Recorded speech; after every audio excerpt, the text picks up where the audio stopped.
चला तर मंडळीत, आज करूयात खमंग खुसखुशीत पालकपुरी. मी भारती होम किचन्समध्ये आपले खूप खूप स्वागत आहे. तर आज करणार आहोत आपण खमंग अशा खुसखुशीत पालकपुरी.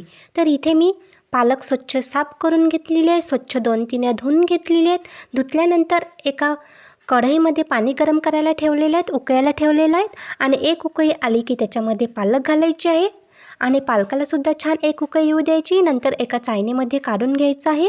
इथे लसूण जिऱ्याची पेस्ट करायची आहे. तर 4 ते 5 लसूण पाकळ्या, 4 हिरवी मिर्च आणि 1 अद्रकचा तुकडा आणि अर्धा चम्मच जिरे आणि थोडीशी कोथिंबीर घालून पेस्ट करून घ्यायची आहे. आणि आता एका पॅनमध्ये पालकाची सुद्धा छान पेस्ट करून घ्यायची आहे. बघा, अशी बॉईल केलेली पालक थोडीशी म्हणजे 1 मिनिट उकळत्या पाण्यामध्ये पालक टाकली की छान याची पेस्ट कलर खूप छान येतो आणि तो वास राहते उग्र, तो सुद्धा छान येत नाही. आणि आता पेस्टसुद्धा छान झालेली आहे. तर एका भांड्यामध्ये पेस्ट काढून घेतली आहे पालकाची. याच्यामध्ये सुके मसाले घालायचे आहेत.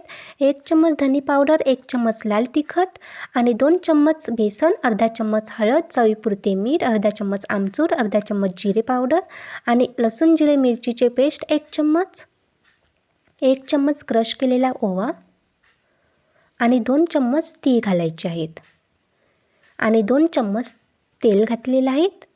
आणि जितका आपल्याला डो तयार करण्यासाठी गव्हाचं पीठ लागते त्यानुसार आपण गव्हाचं पीठ घालायचं आहे.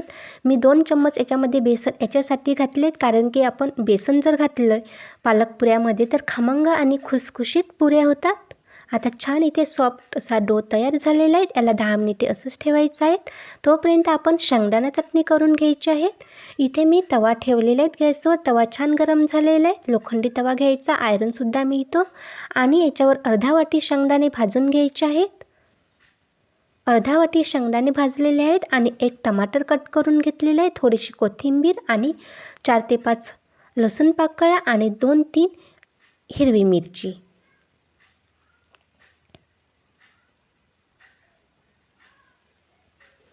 छान आता मिक्सरला वाटण तयार करून घ्यायचं आहे. छान फाईन पेस्ट करून घ्यायची आहे आपल्याला चटणीची. खूप छान टेस्टी चटणी होती आणि आपण ही चटणी कशाही सोबत खाऊ शकतो. पराठेसोबत, पुऱ्यासोबत किंवा सँडविचसोबत खूप छान अप्रतिम चटणी होती ही. तुम्ही नक्की ट्राय करून बघा.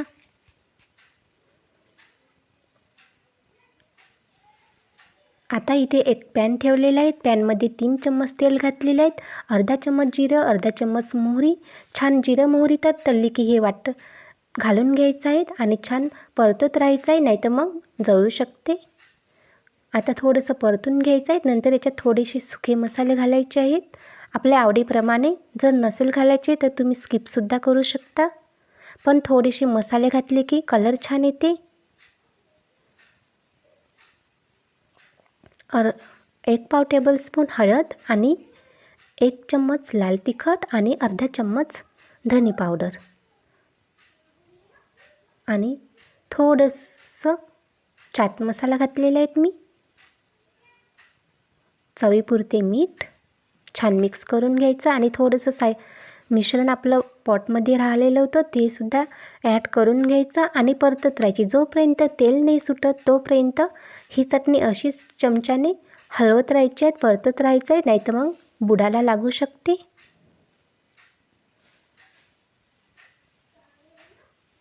छान अशीच परतत राहायची जोपर्यंत चटणीला तेल सुटेपर्यंत.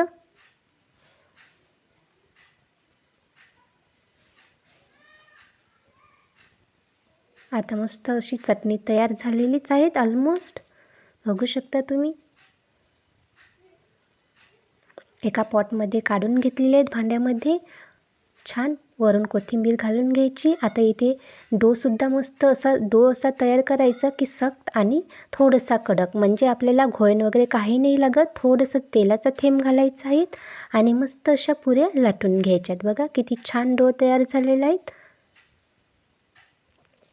थोडंसं तेलाचं थेंब स्प्रेड करून घ्यायचं आहे आणि छान छोट्या छोट्या पुऱ्या तुम्हाला जसे पुऱ्या हवे आहेत त्याप्रमाणे तुम्ही लाटून घ्यायच्या आहेत. कलरसुद्धा खूप छान आलेले आहेत. आपण पालक उकळलेली आहे तर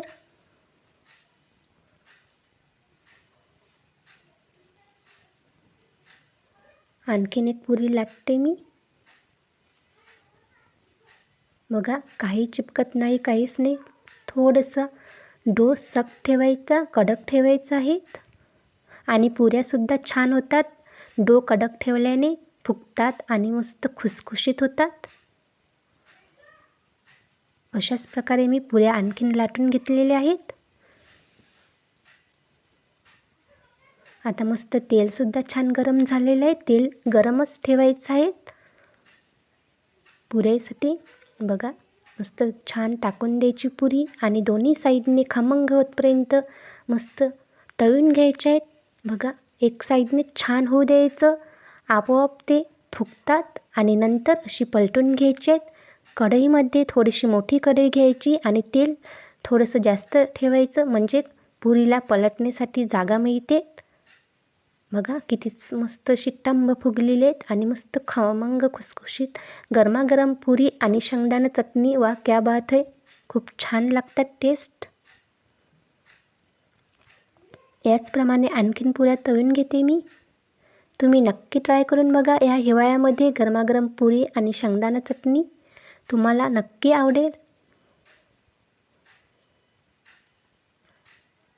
बघा, एक साईड छान होऊ द्यायचं, आपोआपच ते फुगतात. आणि डो असा कडक ठेवायचा. डो कडक ठेवला की मस्त पुऱ्या अशा फुगतात. आणि आपण जे घोळण नाही लावलं, घोळण लावलं तर आपलं तेलसुद्धा खराब होते.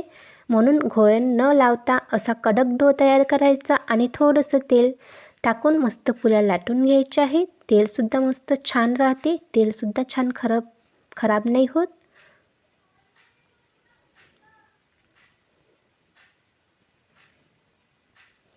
अशाच प्रकारे छान आणखीन मी पुऱ्या लाटून घेते.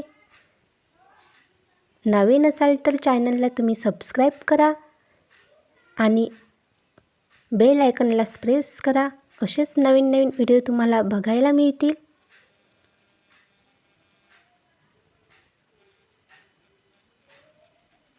आणि शेवटपर्यंत व्हिडिओ नक्की बघा.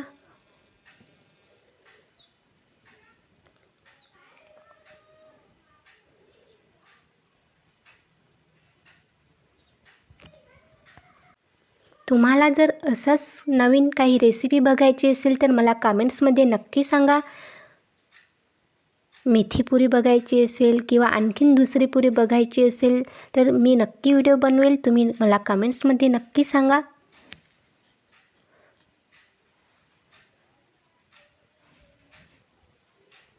आता आपल्या पुऱ्या छान झालेल्या आहेत तळून. आता सर्व करूया शेंगदाणा चटणी आणि पुऱ्या. व्हिडिओ बघितल्याबद्दल खूप खूप धन्यवाद. पुन्हा भेटूयात नवीन रेसिपीसोबत. तोपर्यंत बाय बाय. स्वस्त राहा, मस्त राहा, खात राहा.